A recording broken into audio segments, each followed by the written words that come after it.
आइए देखते हैं, मजा आएगा। पिक्चर चालू करो बे। चलो चलो। जब तक शायर आईना में देखने के लायक रहे तब तक वो रहता है शायर, इसलिए आपके अंदर शायर तो जिंदा है। शायर समाज का आईना होता है। 33 रैलियां आपने की है महाराष्ट्र में। हाँ, 33 महाराष्ट्र में 33 प्रेस कॉन्फ्रेंसेस की, रोड शो किए। झारखंड में 11 रैलियां की। झारखंड 13, झारखंड 11 जी।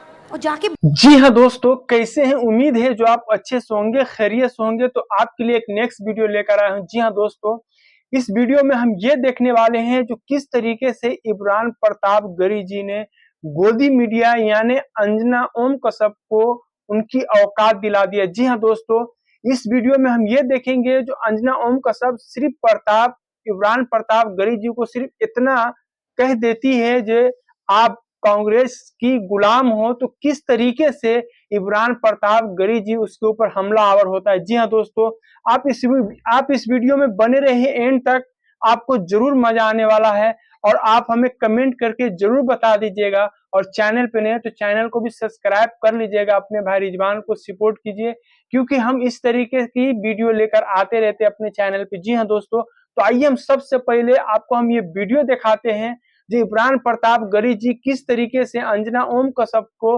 बेइज्जती करता है और किस तरीके से उसका मजाक उड़ाता है। जी हाँ दोस्तों, आइए देखते हैं, मजा आएगा। पिक्चर चालू करो बे। चलो चलो। जब तक शायर आईना में देखने के लायक रहे तब तक वो रहता है शायर, इसलिए आपके अंदर शायर तो जिंदा है। शायर समाज का आईना होता है। 33 रैलियां आपने की है महाराष्ट्र में। हाँ, 33 महाराष्ट्र में 33 प्रेस कॉन्फ्रेंसेस की, रोड शो किए। झारखंड में 11 रैलियां की। झारखंड 13, झारखंड 11 जी।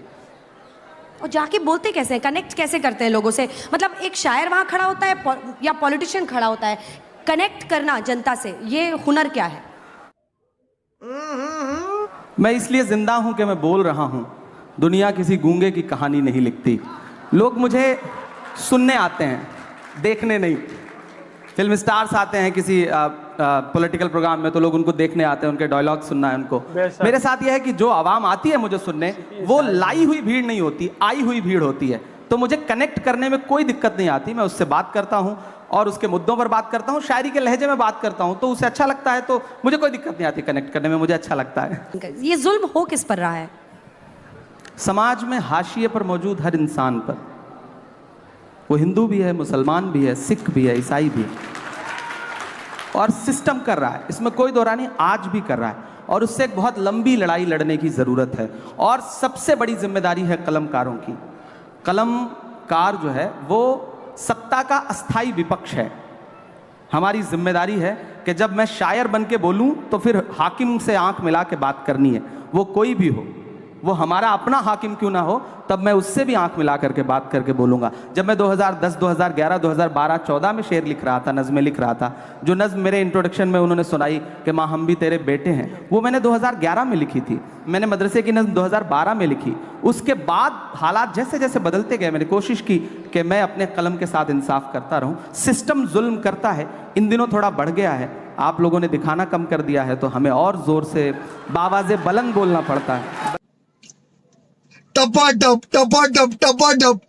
मालूम ना। बस इतनी सी बात है। लेकिन चूंकि आपने ये चर्चा छेड़ी है, तो आप क्या दोहरा जीवन जी रहे हैं? क्या इमरान को, खुद एक शायर को, एक पार्टी का गुलाम बनना पड़ा ताकि उनकी आवाज मैग्नीफाई हो? कई शायर ऐसे हैं जो आज भी ये मानते हैं कि हमें पार्टी और सियासत से कुछ नहीं लेना देना, और उनकी कलम में क्या कम ताकत है? पहले तो आपके सवाल में जो शब्द है, आप आज तक में नौकरी कर रही हैं, तो आज तक की गुलाम थोड़े ही है। सही पकड़े हैं। मैं एक पार्टी के साथ काम कर रहा हूं।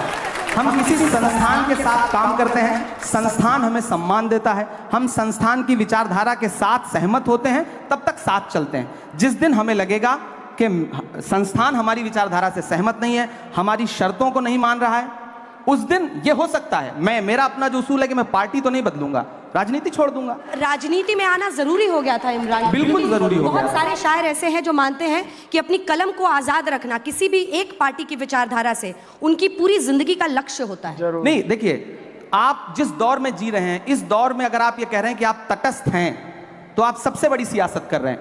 ये कहना कि मेरा सियासत से कोई लेना देना नहीं है, ये सबसे बड़ी सियासत है। जो भी ये कह रहा है वो सबसे बड़ी सियासत कर रहा है। वो अपने आप को सबका रखना चाहता है। और मेरा अपना मानना है कि या तो इधर खड़े हो जाओ या तो उधर खड़े हो जाओ। आज का दौर ऐसा है कि आप सिर्फ जुल्म को बुरा मत कहो, जालिम को बुरा मत कहो, जो अच्छा है उसका साथ भी दो। हम सिर्फ फेसबुक पर, ट्विटर पर, इंस्टा पे पोस्ट कर देते हैं, ये मामला हुआ, ये बड़ा गलत हुआ। जिसके साथ गलत हुआ उसके साथ खड़ा कौन होगा? ये बड़ी अच्छी बात कही आप। अगर सारे लोग एक सोशल मीडिया पे एक पोस्ट करके अपनी जिम्मेदारी से अलग हट जाएंगे तो मुझे लगता है कि साथ देने वालों की कमी आ गई। पहले होता था, बड़े बड़े प्रोटेस्ट होते थे, आंदोलन होते थे, हुकूमतें झुकती थीं। अब क्या है कि हमने फेसबुक पे एक पोस्ट लिख दिया, ट्विटर पे एक ट्वीट कर दिया, हमें लगता है हमने अपनी जिम्मेदारी पूरी कर ली। नहीं, हमें सड़क पर भी उनका साथ देना है। और अगर मैं संसद में भी गया हूं तो मैंने सबसे पहले यूनिवर्सिटी के बच्चों की फीस वृद्धि के खिलाफ संसद में जो पहली स्पीच की मैंने वो वहां पे की। मैं वहां पर हिंदू मुसलमान बन के नहीं गया, मैं वहां एक युवा बन के गया हूं और मैं लगातार जिस पर भी जुल्म हो रहा है उसके खिलाफ बोल रहा हूं। एक पुरानी आपकी शायरी है जो लोग बहुत वायरल कर रहे हैं, उसकी 2 लाइनें आपको सुनाकर आगे बढ़ेंगे अगले सवाल पे। ये एक शायर का दावा है, कभी भी रद्द नहीं होगा, तेरे कद के बराबर अब किसी का कद नहीं होगा। इलाहाबाद वालों मेरी बात याद रखना, तुम कई सदियों तक कोई अतीक अहमद नहीं होगा। बड़ा पुराना सवाल है और बड़ी पुरानी कविता है ये। मैं इलाहाबाद विश्वविद्यालय में पढ़ रहा था, फ्री स्टाइल मतलब गांव से आया था। वो शाहिद का एक शेर है कि जो भी मिलता है उसी को देखने लगता हूं मैं, क्या करूं मजबूरियां हैं, गांव से आया हूं मैं तेरे साहिल पे आया था कि देखूं तेरा ज़र्फ, ऐ समंदर किसने तुझसे कह दिया प्यासा हूं मैं। इलाहाबाद विश्वविद्यालय में आया पढ़ने के लिए, किसी धन्ना सेठ की औलाद नहीं था, राजनीतिक परिवार नहीं था, खानदान में कोई शायर नहीं था, तो मुझे तो मंच चाहिए थे। जो भी मंच मिलता था उस पर चढ़ता था, अपनी प्रतिभा दिखाता था, पेमेंट लेता था, घर जाता था।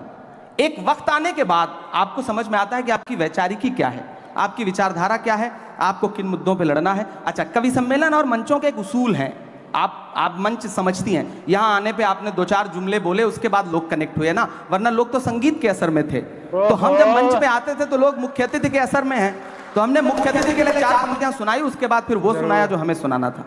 अच्छा, ये वही था। तो समा बांधते थे आप? हाँ, इसको समा बांधना ही कह सकते हैं। भीड़ को अपने से जोड़ने के लिए आपको चला वो तीर जो बेहतर तेरी जबान में है, किसी की आंख में जादू तेरी जबान में है। तो हमारी आंख में तो जादू नहीं है, लेकिन जबान में जादू जगाने के लिए ये सारे तिकड़म अपनाने पड़ते थे।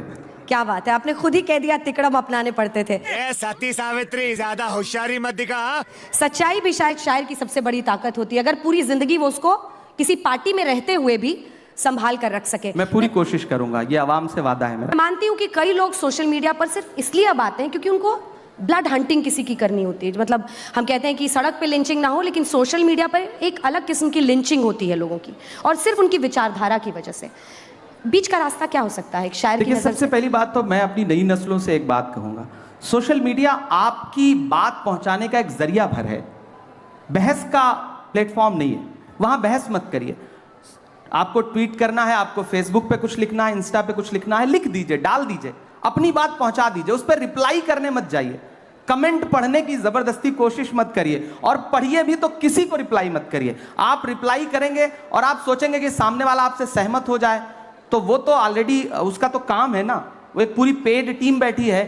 तो ऐसे में उससे बहस मत करिए, लड़िए मत, अपनी बात रख दीजिए, तो शायद बचे रहेंगे। वरना हम सबको झेलना पड़ता है, और बहुत सारे लोगों पे इसका बहुत बुरा असर पड़ता है। हम लोग तो ऐसी दुनिया से आए हैं गांव में कि अगर आपके खिलाफ आपके अच्छे अच्छे जो पोस्ट हैं उस पर जो कमेंट आते हैं उसको अगर मतलब माँ और पिताजी पढ़ लें तो शायद आपका सोशल मीडिया छुड़वा दें कि बंद करो ये सब, ये क्या तमाशा है। लेकिन आपको जीना भी है, मीडिया तो आपको दिखाएगा नहीं, तो सोशल मीडिया का सहारा भी लेना है।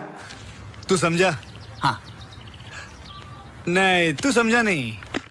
तो ऐसे में हमारे पास माध्यम क्या है? हमें लोगों के पास जाने के लिए एक तो मंच है, दूसरा वो वाला प्रपंच है, तो उससे निपटना ही है। तो आप कैसे पार पा सकते हैं? वो जिसका जिक्र फसाने में था ही नहीं, वो बात इन साहब को बड़ा नागवार गुजरी है।